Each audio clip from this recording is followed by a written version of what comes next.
Carlos Caselli, el jugador de fútbol chileno que se negó a saludar al dictador Augusto Pinochet. Era el año de 1973 y el general Augusto Pinochet había dado un golpe militar contra el gobierno de la Unidad Popular del doctor Salvador Allende, quien había llegado por la vía democrática. Unos días antes del 11 de septiembre, que fue el día del golpe militar, Augusto Pinochet fue al Palacio de la Moneda a manifestarle a Salvador Allende su apoyo incondicional junto con otros generales de las Fuerzas Armadas. Y unos días después, estos mismos que le habían jurado lealtad lo estaban bombardeando en el Palacio de la Moneda, que era y es la sede del Poder Ejecutivo en Chile, y en él se encontraba el presidente Allende y sus más cercanos colaboradores. A estos generales, Salvador Allende les dejó el epitafio de generales rastreros. La dictadura militar, desde ese 11 de septiembre, instauró en Chile un régimen de terror que se prolongaría hasta el año de 1990. La dictadura militar chilena hasta el día de hoy es descrita como una de las más sangrientas de Sudamérica. Por eso, enfrentar a Pinochet o a algunos de sus secuaces no era recomendable. Todo aquel que se atreviera a desafiar a la Junta terminaba fusilado, detenido, torturado o, en el peor de los casos, desaparecido. No importaba si fuera hombre, mujer, intelectual e incluso niños y ancianos. Por eso es que la historia chilena, con el pasar de los años, fue develando terroríficas historias, puesto que el tiempo fue el único encargado de sanar heridas que dejó el maltrato y abuso de poder. Sin embargo, en esos años intensos y donde la vida de cualquiera pendía de un hilo, Carlos Caselli se atrevió a estar frente a Augusto Pinochet y negarle el saludo.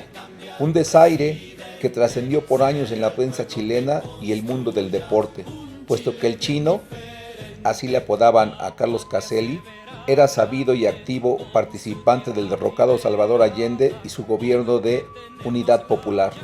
La negación de saludo se dio en el edificio Portales, donde los regentes del país decidieron despedir a la selección chilena que jugaría el Mundial de Alemania en 1974, ya que el Palacio de la Moneda se encontraba destruido por el bombardeo que terminó con la vida de Salvador Allende. Ahí estaban en fila los 22 jugadores de la selección chilena que saludarían a Pinochet antes de partir hacia Alemania. Entre estos jugadores se encontraban 4 elementos que en aquel entonces jugaban en México y que nunca se les escuchó palabra alguna de solidaridad con sus compatriotas y mucho menos condenar a la dictadura de Augusto Pinochet. A continuación sus nombres: Alberto Quintano, que jugaba para el Cruz Azul; Juan Rodríguez, que jugaba para el Atlético Español; Carlos Reynoso, que jugaba para el América; Osvaldo Castro, que jugaba para el América. Y cuando Augusto Pinochet se disponía a saludar a Caselli, este no respondió a la extensión de la mano cerrando los ojos, por lo que el dictador solo pasó por delante sin estrechar las manos. Una clara afrenta del delantero que militaba en ese entonces en el Levante de España, pero que tenía una gran razón para ni siquiera mirar a los ojos a uno de los responsables de los cientos de muertos que dejó la dictadura. Lo que pocos sabían por ese entonces es que la madre de Carlos Caselli un día fue secuestrada por el régimen, la detuvieron y torturaron por varias horas.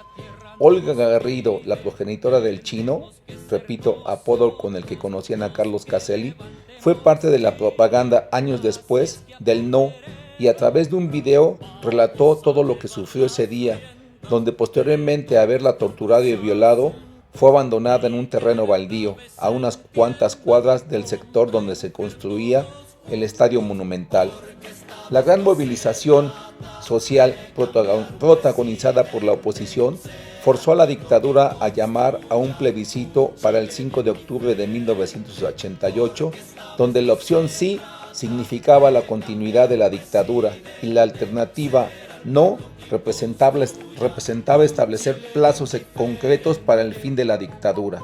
Y fue en esa campaña en donde la madre de Carlos Caselli contó lo que sufrió a manos de la dictadura militar, como muchas mujeres más que nunca lo pudieron hacer, es decir, contarlo, por haber sido asesinadas. Así ella declaró: yo fui secuestrada de mi hogar y llevada a un lugar desconocido con la vista vendada. donde fui torturada y vejada brutalmente. Fueron tantas que ni siquiera las conté todas, contó a viva voz y para todo Chile, dentro de la campaña del no a través de un video.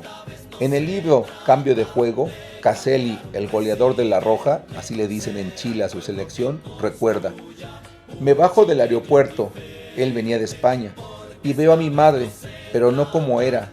La veo triste, la veo introvertida. Le digo, algo te pasa. No, algo te pasa. Mi viejo tenía una cara muy triste, mi hermana lloraba, y yo, algo pasó. No, en la casa te cuento.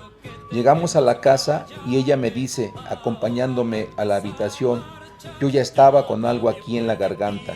Se sienta en la cama y me dice, estuve detenida. ¿Por qué? ¿Chocaste el auto? No, me llevaron detenida y me torturaron. Ya mamá, con eso no se juega. Se abre la blusa entonces y me muestra sus pechos con quemaduras. Y ahí nos abrazamos y nos pusimos a llorar los dos, a llorar como niños. Un crudo relato de lo que vivió la familia Caselli Garrido, por lo que su hijo enfrentó al responsable cara a cara, cerrando los ojos cuando éste intentó saludarlo, tal como lo hizo por muchos años la justicia con los abusos que se dieron en toda la dictadura militar. Por esta razón es que Carlos Caselli se negó a saludar al asesino y dictador Augusto Pinochet y dijo, no le di la mano a Pinochet, lo hice por dignidad y por los derechos humanos.